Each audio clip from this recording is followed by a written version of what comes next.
All right, welcome everyone. I'm Katie Freeman. On behalf of Mystery Writers of America, welcome to today's conversation with the nominees for the Robert L. Fish Memorial Award. Our moderator tonight is Angela Crider Neary, and I'll be introducing her in a moment. You can learn more about the Edgar Awards by following us on social media using the hashtag Edgars2024 and by visiting the websites mysterywriters.org and edgarawards.com. A reminder that the Edgar Awards will be live streamed on our YouTube channel on May 1st. And during tonight's discussion, I'll be posting links to our nominees' work in the chat. And please feel free and incredibly encouraged to submit questions in the Q&A box throughout the conversation, and we'll get to them towards the end of the hour. And now to introduce our moderator. Angela Crider Neary is an attorney by day and writer by night, weekend, and any other time she can fit in. She's an avid mystery reader and especially enjoys reading stories set in interesting locales. She was inspired by one of her favorite areas in San Francisco, Telegraph Hill, to write her first mystery series, Little Tom and the Pussyfoot Detective Bureau, about a cat detective who fancies himself to be the Sam Spade of cats, solving crimes in the urban animal kingdom.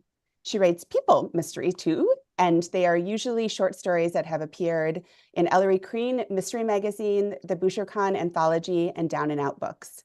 Angela is a native Texan who relocated to the California Bay Area in 2008. Aside from reading and writing, she enjoys cooking, live music, amateur gardening, and of course, wine tasting. She currently lives in wine country with her husband and their extremely spoiled cat. And my cat is listening to the discussion tonight right next to us. So looking forward to this very much. Angela, over to you. Thank you so much, Katie. And hello, everyone, to our panelists and viewers. Thank you so much for joining today's Edgar Award Symposium for the Robert L. Fish Memorial Award for Best Published Mystery Short Story by a previously unpublished American author. I'm very honored to be moderating this panel today. And I also want to give a special thanks to my fellow Robert L. Fish Award Committee members, Sharon Cook, Robert Goldsboro, Dean James, and Mary Stanton, with whom I shared a special experience in reading and rereading the wonderful submission for first published stories. We'll be spending the next hour chatting with and getting to know the exceptional writers whose unforgettable and entertaining first published stories rose to the top. It's been said that the short story is a craft that needs time and skill to perfect. And these writers have proven that they can take that time and have that skill. So congratulations to you, all of our panelists, on your nominations. And what a very special accomplishment to be nominated for an Edgar for your first published stories. So before we get started, yes. Oh, I just said thank you. Oh, yes, you're very welcome. And before we get started on the discussion, I would like to briefly introduce our panelists to our viewers. Bill Bassman is a semi-retired software engineer for medical devices and manufacturing automation. He's a former teacher and one-time public health inspector/investigator. Hi, Bill. Hi. Kate Hohl has attended Yale Writers Workshop and Bread Loaf Writers Conference, and she's a first-time Edgar Award nominee. Welcome, Kate. Thank you. Sean McCluskey lives and works as a federal agent on a fugitive task force in New York State's Hudson Valley, where he attempts to keep real and fictional crime as widely separated as possible. Always a good idea, Sean. Good to see you. Thank you. Hello from Earthquake Country, everybody. Uh-oh. Texas attorney Meghan Leigh Paulk has published stories in Ellery Queen Mystery Magazine and Shotgun Honey. Hi, Meghan. Hi. Good evening. And good evening.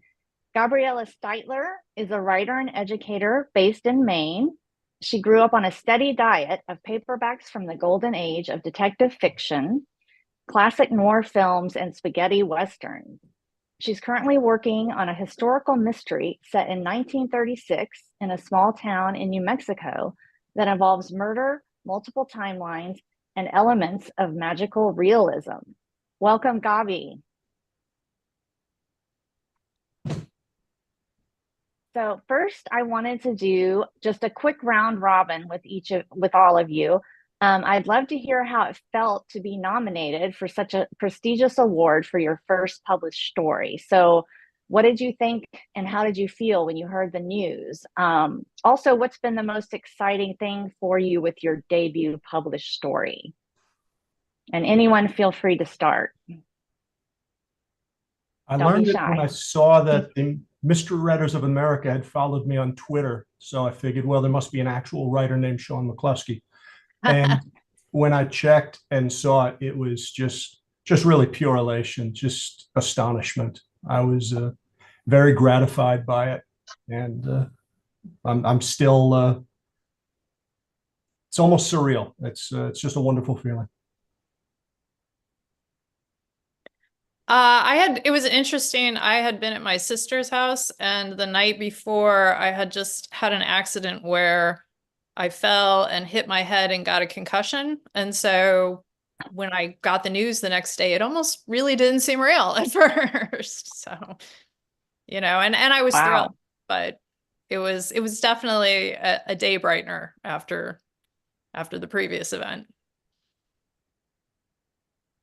Yeah, I don't know. Someone correct me if I'm wrong, but I don't think that they've ever announced the nominees before for the Robert L. Fish Awards. So I'm just really grateful that, I was chosen to be a nominee for this, because it really has been really exciting. It's just been fun. Just getting to meet new people and do this Zoom. I mean, I never would have dreamed, just from, sitting in my little office writing the story, that this would have happened. So it's just been wonderful. Yeah, to be able to do this panel is amazing. I mean, it's a great exactly. opportunity. I was kind of shell-shocked, both by the acceptance of the story and again by the award nomination. It hadn't really set in, and a friend of mine who hadn't, I don't think I'd spoke to him in maybe 3 or 4 years, called me and said, congratulations. And his name didn't come through on the phone call, because he changed his number since the last time I spoke to him, and I didn't really know who it was. So I just kind of played along with him. Said, yeah. And then it turned out to be, when I found out who I had to ask him, like, what are you doing now? And he's a writer and an editor, like freelance. And we used to, I guess when I first started writing, he and I used to exchange stuff. Then we sort of drifted apart. I moved from Philly to Providence, Rhode Island for about 20 years. And it was difficult to stay in touch, just because I'm like that. And when I found out who he was, I realized that he saw something on, some social media thread about it. And I'm not, like, after 40 years in the tech industry, I'm still a Luddite, and I don't do social media. So the whole thing is, it had a surreal aspect based on that. I figure there's a whole lot of people now that have at least heard my name, right? And it doesn't feel, it feels creepy in a way. I don't know what it is. And then Feeling. Then they said, like, they said, well, there's going to be a banquet. And I said, banquet, like, like formal banquet. And I said, huh? Because literally, I think the last time I wore a tux was if somebody's waiting, like I was an usher at somebody's waiting. And that was, like 1972 or something. So it's That's exciting. Well, I hope you all are able to go to the banquet. And I'm not able to, unfortunately, but I'm sure it will be a fun time had by all. But Gabi, what about you? How did you feel? surprised. I was at a work event and I got a message from somebody, and I have a very large family, and so sometimes my family text messages are like they blow up, and so I just assumed it was something to do with like a nephew or like a, and then I looked and was very pleasantly surprised. And so now everybody that I work with is like, that's Gabi. She's really into murder, which is sort of like a fun way to be introduced to people. Um, yeah, so really exciting. And it was very, very, very surprising. And it is such an honor. I've read all the other nominee stories and they're amazing. So I just feel very thrilled and honored by it. Great. Well, again, congratulations to all of you. In the spirit of the Edgar's category, I just wanted to start by asking each of you a little bit about your nominated story. And I'm sure our viewers would love to hear a little tidbit about them. So, Bill, your nominated story, Errand for a Neighbor, features retired cop Ray, who takes on an interesting errand for his neighbor, Michael. So can you tell us a little bit about your story and what inspired it or what brought you into the world of Ray and Michael? I guess it's easier to start with what brought me into it. Michael is a kind of a pastiche of several people that I knew when I was younger. All of them had some form of psychological disorder that made them kind of interesting to think about. And it starts out with Ray coming home from a case, and it's in the middle of a blizzard, and he finds Michael's his next door neighbor. He finds him smashing all the windows in his house with a baseball bat. He doesn't recognize him at first, and then he does. He realizes that he knows that Michael's not exactly right, but he doesn't know the extent, I guess, to which he isn't right. And many years later, and during what happened that night, Michael's wife leaves him, and Michael asks, 10 years, I think it's 10 years later, Michael asks Ray, who is now a retired policeman and working sort of as a private detective, to find his ex-wife. And he finds her, and when he finds her, he's supposed to give her this wrapped object, which turns out to be a book. And the book is supposed to explain about him and about his relationship to, he's a physicist. And am I supposed to tell the whole story or just like? Oh no, let's not give any spoilers. I won't. What inspired you to write it? Yeah, so he finds the ex-wife, and some interesting things ensue. Not particularly pleasant, interesting things ensue. That's pretty much, yeah. No, as far as like inspiration, did you want me to talk about that? Like, sure. Yeah, I mean, I guess like the window breaking incident actually happened. It just didn't happen to me. It didn't happen in my house. And Michael is a composite of about 3 people that I knew that had various forms of mental illness, who for some reason or other decided that I was a safe person to be able to deal with it when they were in a crisis.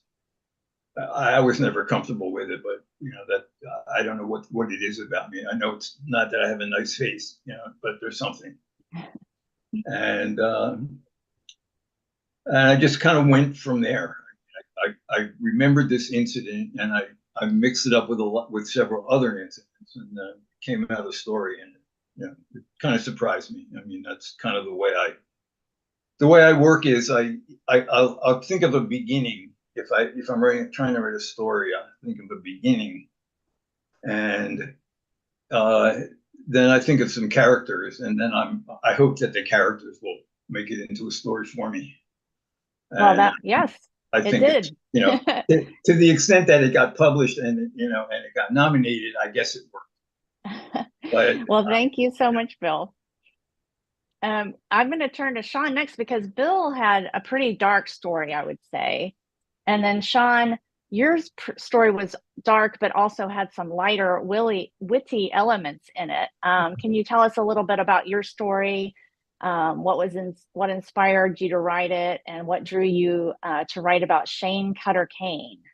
When I was a kid, I loved Travis McGee's novels, and I'm sorry, John D. McDonald's novels about Travis McGee, kind of an amateur sleuth who lives on a boat. And I remember thinking, boy, that must be the greatest thing in the world. Imagine living on a boat, go wherever you want, not tied down to a house. You don't have a lawn to mow. That sounds fantastic. And years later, a friend of mine, after a divorce, wound up living on his sailboat. And I told him, boy, I envy you. That sounds just so great. What a terrific life that must be. He said, no, it's awful. It's a disaster. The boat is a hole in the water that I throw money into. I'd give anything to be back in my house. Could I maybe move in with you for a little while, Sean, until I get on my feet? So I stopped talking to him. But the idea stuck with me. And the main character in my story is very loosely based, not on that guy, on another person I work with who probably doesn't want his name out there, but he's got the same initials as Shane Kane. And so I kind of drew on elements of his personality, changed enough so that he can't sue. Tough break.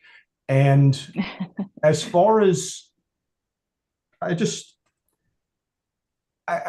don't like writing anything too grim, even a story about violence or crime or murder. I want to just try to lighten it enough, just because I've been a cop my whole adult life, so I've never had an actual job. And you just learn that life is so often absurd, even at its darkest times. It's just much too important to waste time taking it seriously. So I just try to find the funny side, even in people getting killed. All right. Well, thank you, Sean. Megan, I'll turn to you next. Can you tell us about your nominated story, It's Half Your Fault, and what inspired you to write it? I got inspired to write that during a panel that I saw on writing a short story. And the writers were talking about, ways you could get inspiration. And one of the things they suggested is that music, your favorite songs can inspire you. And there's a song that's actually one of my younger sister's favorite songs, but it's a great song. It's Not in Kansas by The National. And it's got this great line in it that's, it's half your fault, so half forgive me. And I just think that that's a great evocative line about kind of relationships and how they work, and how, particularly in like family, like the complexity of things can get very, very deep. And you have those things where it's like, you want to say, well, this is your fault, but really you both are at fault. And I wanted to kind of extend that to a couple and actually specifically a couple that are parents. And I knew right away I wanted to set up this scene at the beginning where the man comes home and the woman is cleaning and she's clearly angry at him. And you think that this is going to be about infidelity or he's been cheating on her, and that it gradually, as the scene unfolds, becomes clear that there's a lot of other stuff at work going on between these two, and in fact, a fairly horrific crime that's gone down. And so that was just, the story was just exploring that. And it was one of those stories where I had the idea and I had it very clearly, and I tried to write it a number of times and it just didn't flow. And then one time, after I'd kind of had it in my drafts for 2 years, I just sat down and wrote it in about 2 weeks and it just finally came. So. Oh, great. Well, thank you so much. Next, I'll turn to Kate. Kate, your nominated story, The Body in Cell 2, is an historical piece So tell us a little bit about that and its inspiration. Yeah, so I guess like Gabi, I like murder. So I put it, I like to write about it. So I put the dead body right in the first sentence. Basically, the dead body is carried into a police station. And I wanted to write it from the point of view of an outsider. I wanted to sort of have the reader discover things along with the narrator. So the narrator is the sheriff's secretary, who is a stranger in town. She arrives, she, is sort of attracted to the sheriff. There might be sort of a love story brewing there, but then of course, she starts learning the secrets of the town. And as an outsider, she's really in a position to, really see the town for what it is, not this, bucolic little perfect small town. And I guess I was inspired because I wrote it during the pandemic, actually. And I had been watching a lot of old movies on TCM.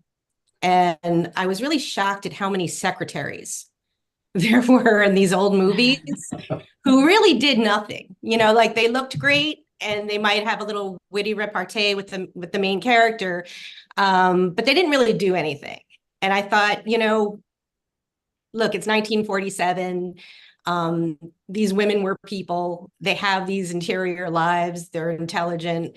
What would happen if, she sort of, a woman like that had an inside track on really discovering who the murderer was? So that was really the inspiration for the story. Great. Thank you so much. And last but certainly not least, Gabi, can you please tell us about your nominated story, 2 Hours West of Nothing, and kind of the genesis for that story? Yeah, so I went to Crime Bake, which is a New England crime writing conference. It is absolutely delightful regional conference. And I sat in on a panel. It was my first crime writing conference. And I was listening to some short story authors talk about secrets and secret keeping and sort of like, it just got my mind thinking. And on the train back from Boston to Portland on the Downeaster, my mind just kept thinking, I got stuck on sort of this loop, like, what if somebody went back to their hometown and they wanted to help a friend, but then the friend was accused of murdering his mother, but she knew he didn't. But then she finds out the truth, and the truth is even worse. And then what does she do? And I'm really interested in the idea of justice. Like at its core, all crime stories are stories of justice, right? And so I really started to think about, to whom does justice belong? How do we decide who deserves to be redeemed and who deserves to be caught? I think some of this comes also, I have 2 young boys who are at this age right now where they're asking all those like existential life questions just at bedtime around like, what happens when a good person does a bad thing? And what happens when a bad person does a good thing? And like trying to really articulate, like, in life, are there really good people and really bad people? And who deserves forgiveness? And who absolves the bad things that people do? And what is just your average person's role in that? Like, who gets to play, like, the detective who ultimately is deciding, right, the course that justice takes? And that's just something that my mind kind of got stuck on and continues to be stuck on. So I would say a train ride and a little bit too much time to think. All right. Well, thank you so much. And kind of just to jump off of something I think I read that you have said, Gabi, you like classic tropes reimagined and twisty plots. So I'll just put this out to everyone. How do you use devices like the twist? I think many of you have in your stories, in these stories and possibly others. Do you think they're difficult to incorporate? I think most people enjoy a good twist, although it does take a delicate balance, I think, to get it right and make it work and not be too obvious. So what do you think about the twist? And anybody feel free to get it started. Well, I took a writing class years ago, which taught me that pretty much every short story has to have a twist. It can't really work otherwise, even if it's a small one. But the twist has to be, he called it an inevitable surprise.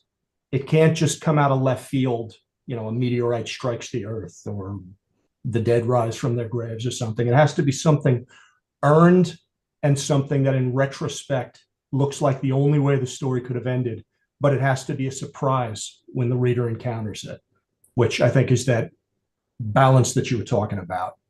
And in theory, it seemed very simple, but it took me a long, long time to try to get any kind of handle on it.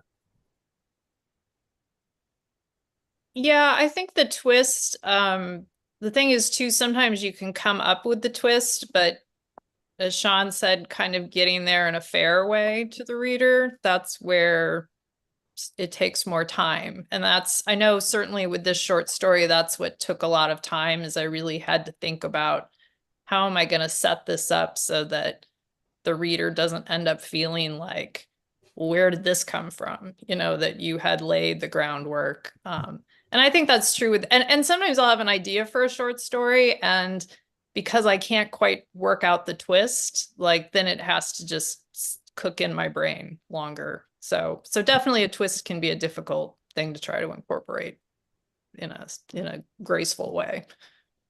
Mm-hmm. I'm sorry. No, go ahead. Sorry.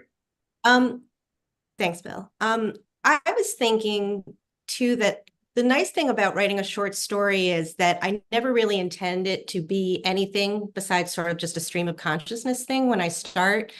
I'm not really as worried about, any kind of real outline or, any kind of, structure.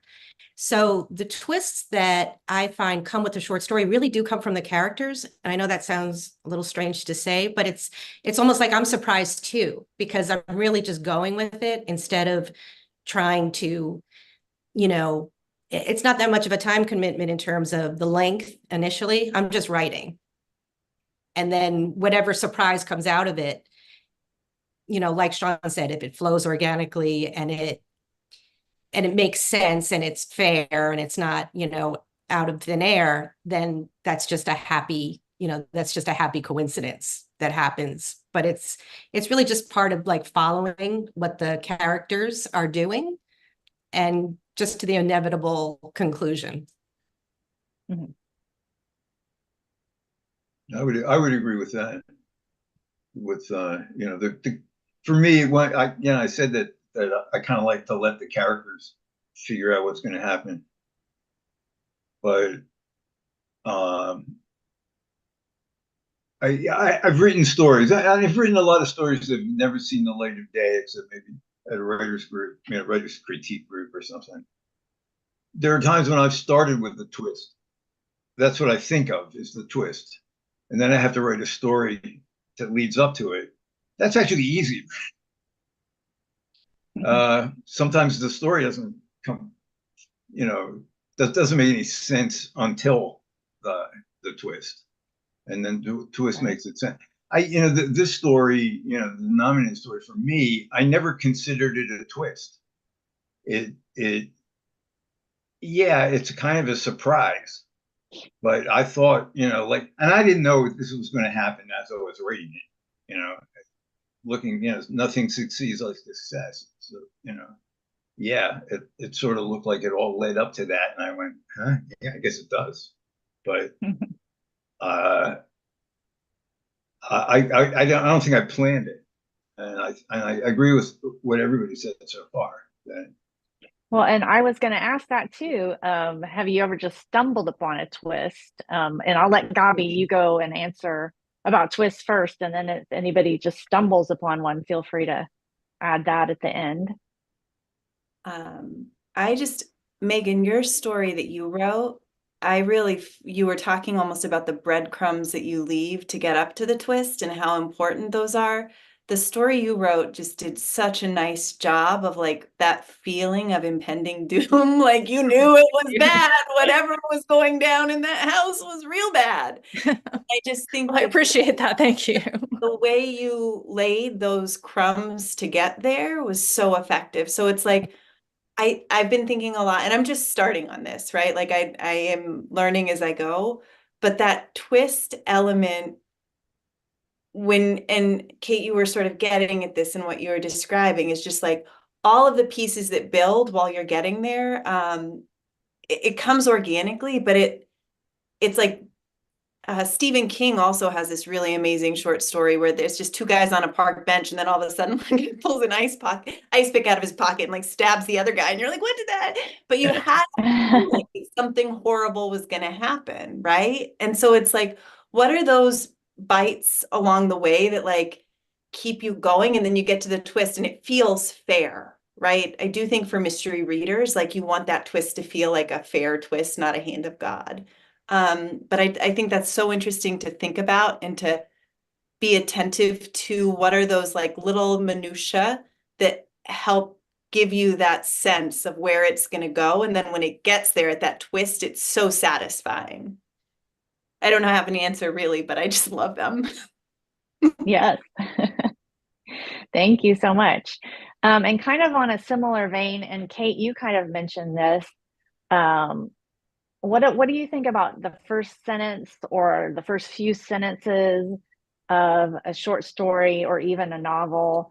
How important is that? Do we focus too much on that, or how do you use that to just put your reader into the scene and into the story? I think maybe it's even more important for a short story. So just anybody feel free to start.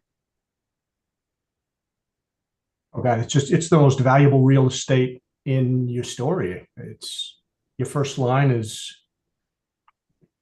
there's nothing more important than it, possibly the last line. But if you can't grab them with your open, if they don't care what happens next, it never does. So I'll spend days on a first page or a first line sometimes. Yeah, I agree with that. I mean, especially in a short story, sometimes as I'm writing, I'll just get halfway through and then I'll realize, oh, that's actually the first line. The story starts here. And this is where I'm going to grab. This is where I start to get interested too, because I'm reading it too. Yeah, I've this had is that. really where the reader's gonna. This is gonna get the reader in.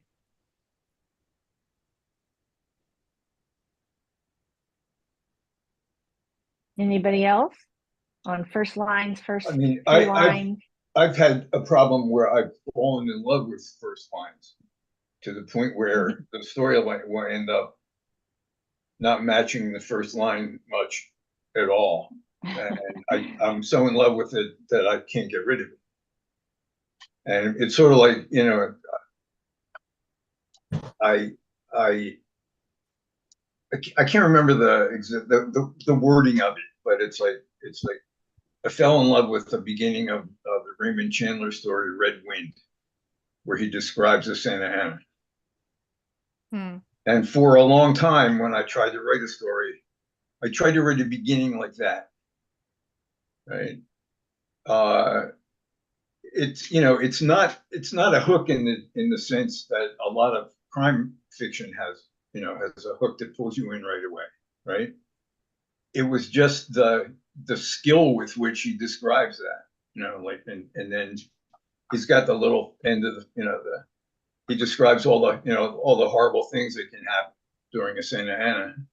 And then at the end, he says, you can even get a full glass of beer in some taverns, like that was of equal to, the somebody getting ready to stab their husband or wife or something like that. So it was like, and I got so enamored of that kind of an opening, which isn't really a hook unless you have a fetish for certain kinds of description. That I ended up never finishing a lot of stories just because I refused to get rid of the beginning that I wrote. I was so in love with Yeah. Well, you have to I've pack got a lot I've got into a whole those few novel. words. I wrote a novel that the same character ratings. It's the main character. I've actually written 1.5 such novels, but I fell in love with the first chapter, and I'm not really, it's really a bad hook into the. So I wrote a prologue, to get people's interest in it, but I can't get rid of the first chapter, and and because of that, I kind of like lost my interest in the whole novel. So it's. Oh. Well, Megan or Gabi, do you have any thoughts on first lines? I was just trying to think for the story that was nominated.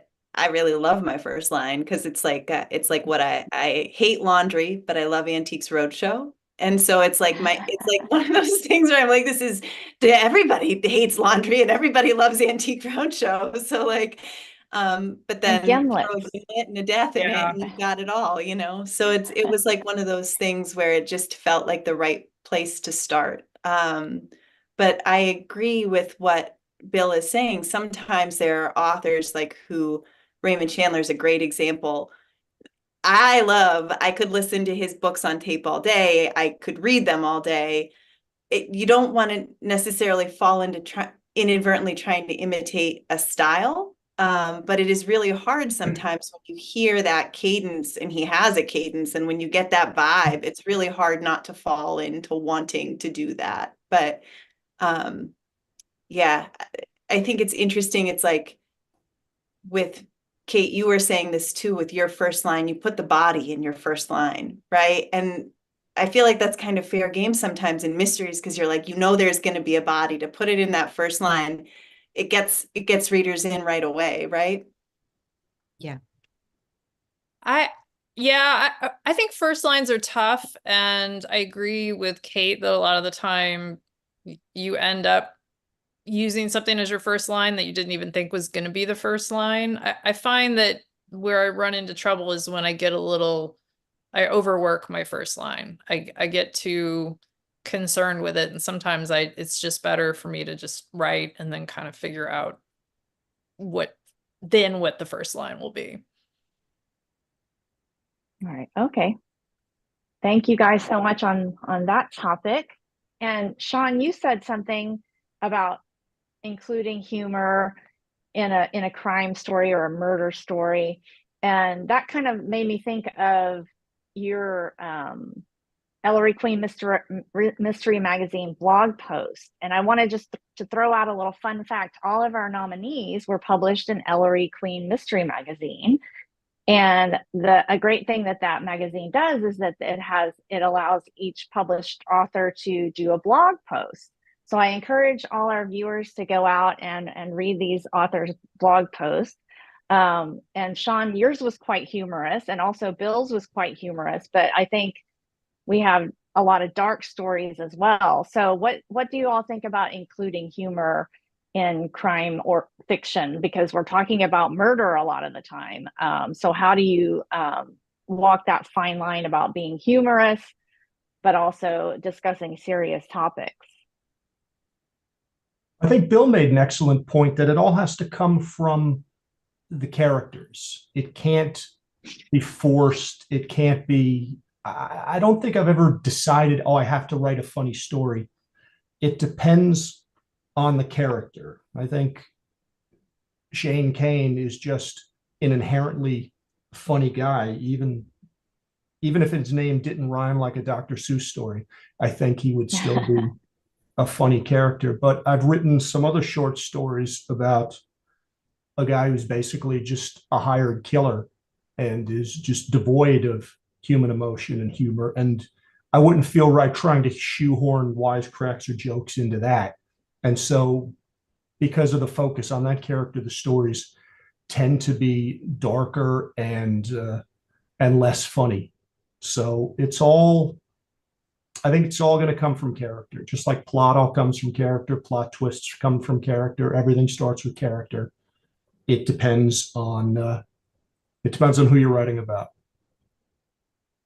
Yeah, that's a great point. Anybody else?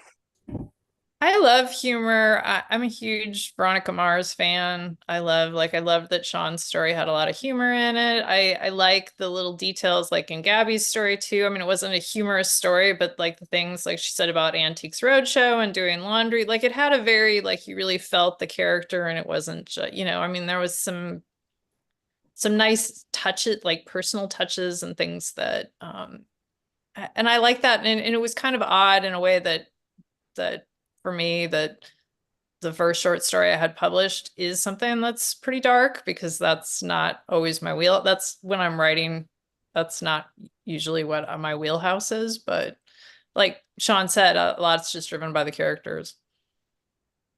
Right. It's funny with the one that I wrote, there were things that I wrote that I didn't think were funny. And then somebody was like, that line, he stayed gone and they stayed married. That's funny. And I was like, oh, I guess that is pretty funny. Patting myself on the back, right? Because I think maybe, Sean, to your point, like I was so in the character's head that it was just like, that's how she was thinking. It didn't strike me as a funny thing. It just struck me as an observation that she would make about life, right? Exactly. Mm-hmm. It was a funny observation and I feel proud of myself. So what's more embarrassing, when you write something you think is funny and somebody doesn't get it, or when you write something you think is really serious and dark and somebody thinks it's funny? Definitely the former, because I'll steal credit for the latter. I feel like I meant to do that. Kate, do you use humor ever, or do you like to read humor in mystery? Yeah, I love to read it. The people who do it well, like Sean in Sean's story, it's wonderful. I definitely have written things that are lighter than The Body and Cell 2. But it really it's just so fun to get to play as a writer, to do, so maybe one day you're feeling, humor is going to be the best way for me to experience this character and tell this story. And then another time it's like, you know what, I'm just going to go straight murder vibes. It's dark, it's upsetting, and that's the fun of it, both as a reader and as a writer. And that's why I think mystery stories are so fun, because there's such a wide range of stories, this kind of stories you can tell. I think I want that on a shirt, straight murder vibe. I like it. We can all get one. Okay. Great. Well, thank you guys for that. And we have a few questions coming in from our viewers. So the first one is there a difference between mystery and crime stories? If so, what is that difference? I feel like it's a test question. It's a great question. It really is. It's like in this writing class, I asked, well, what's the difference between a mystery and a thriller? And was told the difference is an extra zero in the advance, because everybody wants thrillers. But I think the way it finally was explained to me is, a thriller, you can know who the villain is and what their plan is, and the pressure comes from trying to subvert it or stop it. Whereas in a mystery, learning the truth obviously is a bigger part of it. So I guess I would say the difference between mystery and crime is, what level of focus do you have on the perpetrator? If they're unknown, I guess it would be a mystery. And if you're kind of riding around in the stolen car with them, then I would lean more towards that being a crime thriller. I think it's possible to have a mystery that doesn't have a crime involved. And it's also possible to have a crime story that isn't much of a mystery. So yeah, it's a tough question. I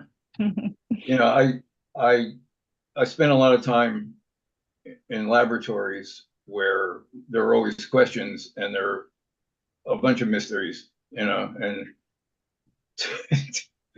in my experience, there hasn't been any crime involved with whether or not, a virus is is going to infect humans or not. There could be, like, you know, you have controversies of it, but that's, you know, that's a mystery without necessarily a crime. Unless you believe Alex Jones. But yeah. That's right. Anybody else have ideas? I think I said this once. I'm in a writing group that tends towards the literary sometimes, and there are mixed opinions to crime writing in the group, and it's always fun and interesting, right? But one of the things that does come up sometimes when we're talking is I feel like I believe that at the core of every good story is a mystery. No matter what, like, to me, mystery sort of transcends genre. Like, read Morgan Talty's Night of the Living Res. To me, that reads, it won a Penn Award. It reads as a mystery because it is about uncovering a truth in a situation, right? I guess what's so interesting to me about this is I had always thought that mystery also kind of can fit under the umbrella of crime. But Bill and Sean, what you're making me think about is sort of shifting some of those things around a little bit. Like, it's like a moving Venn diagram in my head with different circles now. I think maybe the way you attack a story depends on whether you're thinking of it as a crime story or a mystery, and that maybe has something to do with the way you open it. It may have something to do with, you know, the characters in it always, or to me, are always important, but and I'm going to forget what I was going to say because that's what I do these days. That's okay. It's anyone else? I relate very well to everyone who's running for president. I had a short story where it sort of centers on a ex-girlfriend who encounters her jerky ex-boyfriend, and she ends up stealing his wallet and kind of doing some things to take revenge on him. And I guess I would consider that something that was probably, I would say, was crime fiction, but not a mystery. So I guess that's where I would say maybe I would draw the line. If there's a crime, but maybe you're in the shoes of the perpetrator, you know, and so there's not really a mystery involved. At least in that case, there wasn't. Right. I mean, does the story start out with her wanting to get even with her ex-boyfriend? It kind of evolves. So I guess I could say that, like, going to Gabby's point, that everything is kind of a mystery. There is a mystery in that you don't really know how the encounter is going to unfold. So from that standpoint, yeah, I guess you kind of go back to mystery. I feel like Well, we I can wanna really talk about There it. you go. That's no fun. Yeah. Kate, what did you have a thought, Kate?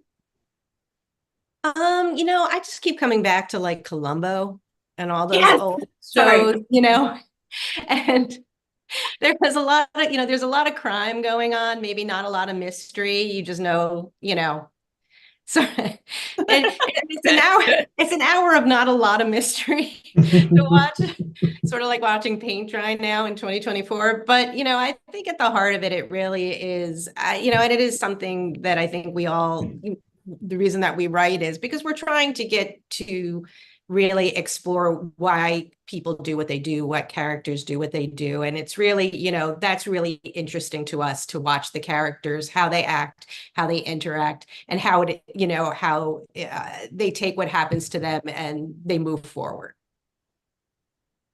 Thank you. Well, I want to get another viewer question in. The voice of your main characters, do you put your own voice in sometimes, or do you try to keep it separately? Have you written characters who were in fact yourself, basically? My main character is from Alabama. And so my brilliant idea to simulate an Alabama accent on paper was, I'll just drop every word that ends in a G. I'll end it with an apostrophe. And obviously this dialect won't become irritating to the reader, and they'll know exactly what I'm doing with it. And John Hutchings at Ellery Queen immediately hit on that and said, a little of this goes an extremely long way. You got to revise this. You got to change this up. If you can do that, I would like to buy this story. So after that, I figured, well, I'm just going to have to give the guy a personality. And so I stole it from my aforementioned coworker, but changed enough, so no lawsuit. Great. You know, I don't think my characters are me, but I think my characters care about what I care about. Right. So I think, you know, the things that interest me, the things that I find fascinating, the things that sort of, I don't know, things that not inspire me, but that sort of drive me to ask, you know, why and how, you know, why not? That's very similar in my characters, I would say. Mine are kind of like me, who I'd like to be, rather than who I am. So it can be fun to write them just because I can be me, but somebody else at the same time. Somebody that's more clever when they need to be, and smarter when they need to be than I am in real life. But I think a lot of the characters, when I try to write something more complex, you still have to use your own point of view for a lot of things. You know, even for a character who's not you, or not a personification of the author. So it gets that's actually more difficult. You know, I find, you know, writing first person stuff for me is easier than writing third person, because I think in first person, I guess. But and if I try to write in third person, it's a very kind of close third person. I think that's the term for it. I'm not sure. I'm not very literary. So does anybody else write in their own voice or what they want their voice to be? Well, I have to give the disclaimer that the character in my short story is not me. And that's not my family. They would be very upset if they thought that people thought that. So I really try not to write myself. I have done that, and I usually get kind of pointed out to me that the character isn't deep enough, and that's because I'm using myself as a shorthand. And so I usually find at that point I have to drill down on the character. But usually I guess I would say the character is not myself, but a lot of the time for me, the character has to know what I know. So for instance, my story was set in Texas because that's where I live and I'm familiar with the area. So was it Houston? I was setting it in Austin, really. Okay. So I mean, it could be, you know, for me, just some of the landmarks are Austin, but it's not real specific. So I think, Megan, what you and Kate were saying really did resonate with me. Like, there has to be part of me in it, because I think, like, see comment on Antiques Roadshow and Folding Laundry. Also, though, Megan, to your point, like, I do feel like you have to sort of absorb the persona of who you're trying to write. Otherwise, it just feels like a reflective journal practice, right? Like, you really want to get in the head, in the space, and the time of who that is. Bill, to your point, I agree. Sometimes when I try to go too far away from who I am, it feels like a caricature, or it just feels really surface level. And so I do think, and maybe that's just because I'm growing my skills still, but I do think that I'm finding it that the closer I can be to experiences I've had, knowledge I have, people I have, the more authentic those stories feel, and the better they seem to flow.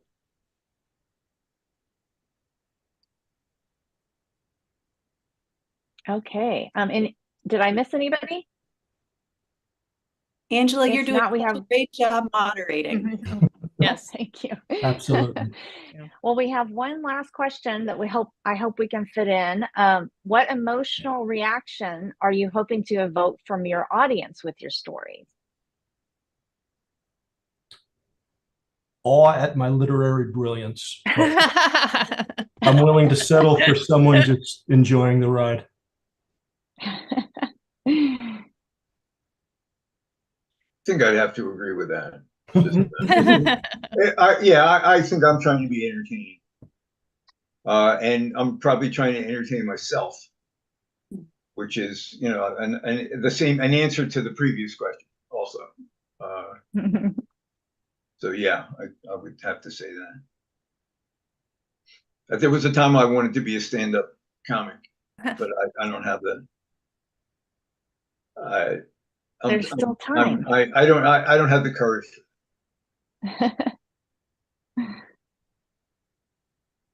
I mean, I think I'm so sorry. No, please go ahead. No, I was just going to say quickly, I always want to entertain. When I sent this particular story to my sister, who's often my first reader, she wrote back, I read this and I'm really distressed. and that's not my usual reaction that I'm going for. But at the same time, I kind of felt like with this story, I was like, okay, well, I feel like maybe I hit the mark on that. But yeah, I think typically just I want to entertain the reader and keep them interested. So I was actually going to reference your story, Megan, because it really made me feel like, and I think Gabi had said this, like the dread was definitely there. And I think also it's important to, I think when you read, you do have to feel something. I think it's really important. Otherwise, it's just like reading the back of, the cereal box or whatever. You really have to, there has to be a reason to keep reading, and and you guys all do it well, the emotions are part of the story, and as a reader, we're really brought along with the mood that the author is trying to set. Gabi? I write first and foremost for myself. Like, writing started as like a definite coping strategy for like, everything in my life is out of control, so I'll just control the plot of this story, which like joke is on me. Like, that's not really how writing works, because those stories control you. But I really enjoy it, and it brings like a lot. It occupies, I think, Bill, you were starting to get at this. It occupies my brain in a way that I think is really good. And then it's like, Megan, to your point, an added bonus that these stories can be entertaining and universal to other people, that other people can read them and get something out of them. I think there's something incredibly human about that sort of like ability to connect with others through the art of storytelling. Thank you. Well, we're almost out of time, and I just want to wish another congratulations to all of you nominees. Thank you so much to our viewers.